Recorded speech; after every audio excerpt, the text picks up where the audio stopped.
Hey there, friends. Good morning and happy Friday. It is 9:24 and we are seeing temperatures in the 60s. Going forward, we're going to warm up. In fact, today will be right around normal. We're at 60 degrees and we're going to really warm up. Over the last several days, we've had temperatures 60s, 70s. Today will be right around normal at 80 degrees and we are seeing more cloud cover out there. We'll start to see clouds increase, as you can see right there on the satellite. It's going to be mostly cloudy. Rain chances are increasing going forward. Starting today around 20%. We have a cold front to our northwest, high pressure to our east. That's going to be pushed out to sea essentially. We have a ridge breaking down as we speak, and this is allowing for some more moisture to move in. This is all ahead of our next system that is set to roll in late this weekend. The energy with the next system is currently spinning off of the coast of Southern California. You can see that spin just off the coast there, that counterclockwise spin. That eventually is going to track across the desert southwest and eventually track toward our area. And this is going to be the energy for, again, our next system that is essentially going to bring us the threat, at least in the deep south, the threat for some strong to severe storms. So to break down your rain chances in the coming days, 40 to 50% tomorrow. We'll likely see some thunderstorms begin to move in tomorrow night. As of right now, not anticipating organized severe weather with any storms that move in tomorrow and tomorrow night. However, we can't rule it out, especially this time of year, and we'll be in between systems essentially. Sunday, best chance for rain, 60 to 70% chance in terms of coverage. So if you are just joining us right now, the point of this is to break down all the potential impacts that we could see with Sunday's severe weather threat. If you had no idea that we are looking at the threat for severe weather again, yes, we are in the heart of severe weather season, and with any potent system that moves through the area in our region, we have to watch very, very carefully for the potential for strong to severe storms. So the Storm Prediction Center has placed all of South Louisiana under some form of risk of severe weather. Currently, the Be Our Proud area, we are under an enhanced risk. That is a level 3 out of 5 on the scale, which essentially means that numerous severe thunderstorms will be a good possibility.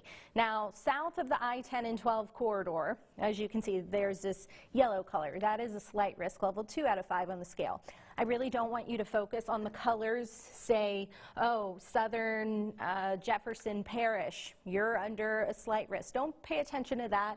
Pay attention to the fact that the potential is there for severe weather, not just an isolated strong to severe storm, several strong to severe storms. So again, an enhanced risk. That is definitely eye-catching, especially 3 days out from the actual event itself.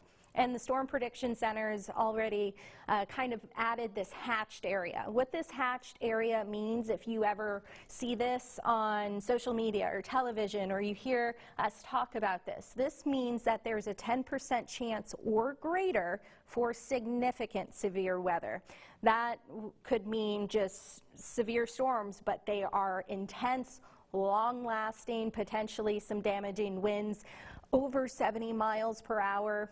Or we could see very large hail or even a strong tornado or two. So that's included in our area along that 10 and 12 corridor, more so north of 12 for the hatched area. And that goes all the way into southern Georgia, into the Florida Panhandle as well, southern Mississippi, and we know North Louisiana.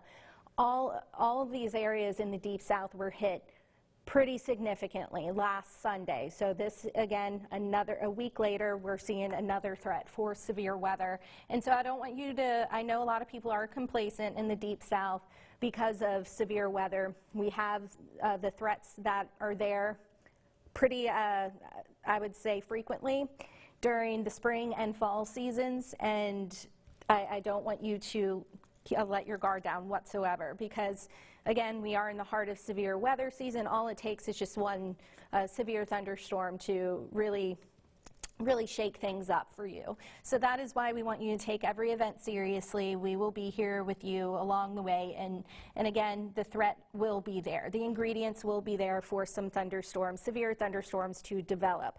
Now, the main threat with this system is going to be damaging straight line winds. However, tornadoes, several tornadoes, and possibly even stronger tornadoes will be a possibility. Also hail, large hail will be a good possibility as well. Flooding on the lower side of things, rainfall totals are going to be manageable, but if you get one heavy thunderstorm, I mean, you could see several inches of rainfall in a short amount of time. So again, flooding will be on the lower side of things. I'm more concerned about winds, hail, and of course tornadoes as well. So today's going to be quiet overall. You saw that 20% chance for rain.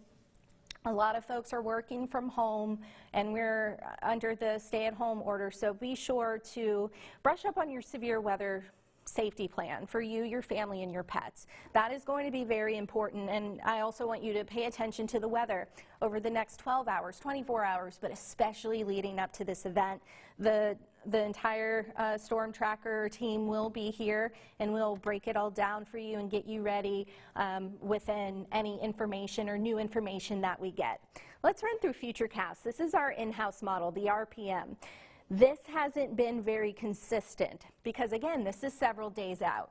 So it may struggle a little bit in terms of coverage or who gets what. When we have these high-resolution models, they aren't very good at picking up on exactly where these storms develop. So when you see some of the storms on the FUTURECAST or some of the green and reds and all of that, don't focus on, oh, okay, Baton Rouge is going to get this one particular cell at this time. No, focus on that the potential's there and it's popping up. So it's kind of what radar could look like at this time. So with that being said, let's walk it forward into the evening hours. This is tonight. A 20% chance for rain. A few spotty showers now that we're starting to get more moisture ahead of that cold front I was telling you about as it begins to sag to the south.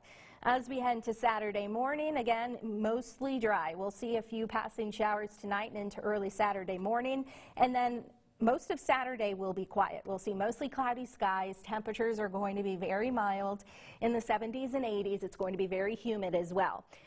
FUTURECAST has been picking up on a few little thunderstorms moving in from the west to east Saturday night and into Sunday. Again, not as of right now. There is no organized severe weather threat, no risk zone from the Storm Prediction Center specifically for our area for Saturday night and into Sunday. However, I do think a few stronger thunderstorms will be a good possibility. Saturday night may have to watch for some hail, some damaging winds, but the tornado threat, that will come more so on Sunday. So again, something we're going to be watching very, very carefully. You see some of those storms forming up to the north of our area into early Sunday morning. Going forward into Sunday morning, this is around 7:30. Again, a few spotty showers here and there. We're mostly quiet Sunday morning, but keep in mind the timing could change. Again, this is still 3 days out. A lot can change between now and then, even because obviously the system is still forming. You saw the upper level low spinning off the coast of California.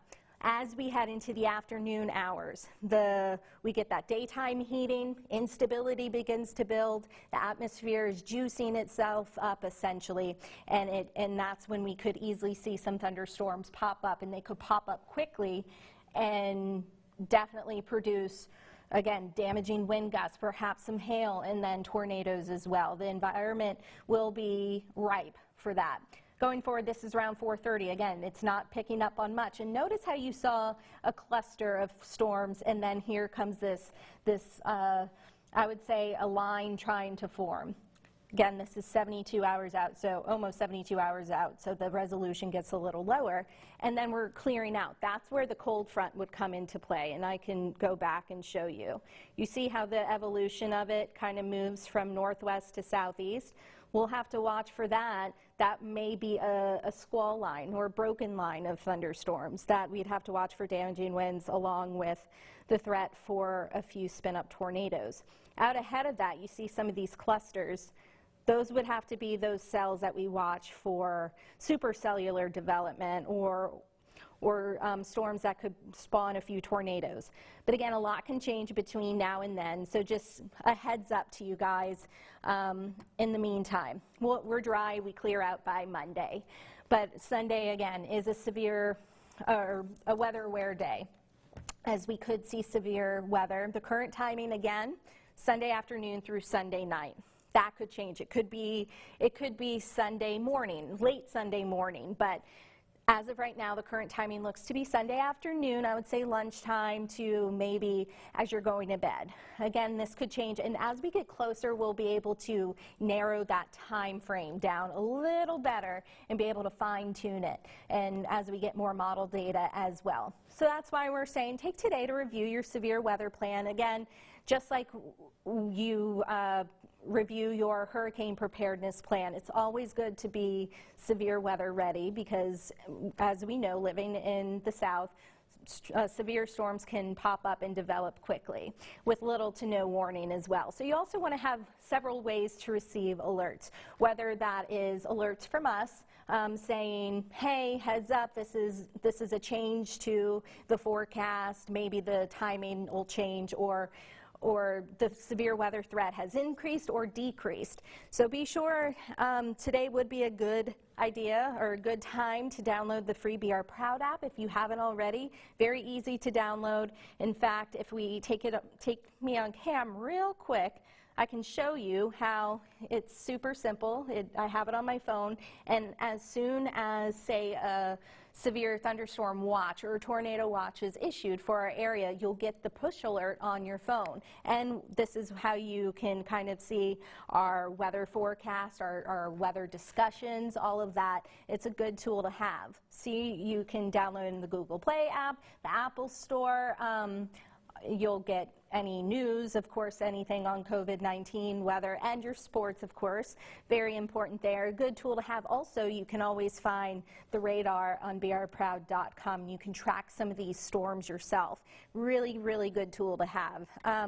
Also, to kind of wrap things up here, the severe weather threat, again, an enhanced risk and slight risk. The best chance for severe weather as of right now does appear to be north of the 10 and 12 corridor.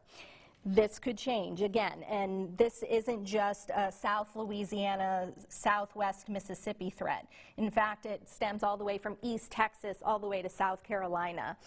This is Sunday and Sunday night. The evolution of the system, it'll start in Texas, the severe weather threat, and then start to progress eastward throughout the day on Sunday. So that is why our threat appears to be Sunday afternoon through Sunday night, with the strongest storms moving to the east by daybreak on Monday. So again, we'll be keeping you updated on air and online with any changes, but no need to panic, no need to panic by any means. Just be prepared. Again, it is the heart of severe weather season. We have that in the spring. We have it in the fall. So that is why I want you to take any threat seriously. If there's a damaging wind threat, keep in mind that can be just as significant as a tornado threat. Straight line winds are dangerous as well, along with hail, as we well know. But you can download the free Be Our Proud app. Chief Meteorologist Jesse Gunkel will be in this afternoon. He'll have some more of the newest model data, updates from the Storm Prediction Center, and again, you can always find that on NBC Local 33 and Fox 44, along with beourproud.com. So be sure to stay weather aware, enjoy your weekend, and be safe out there. Bye, guys.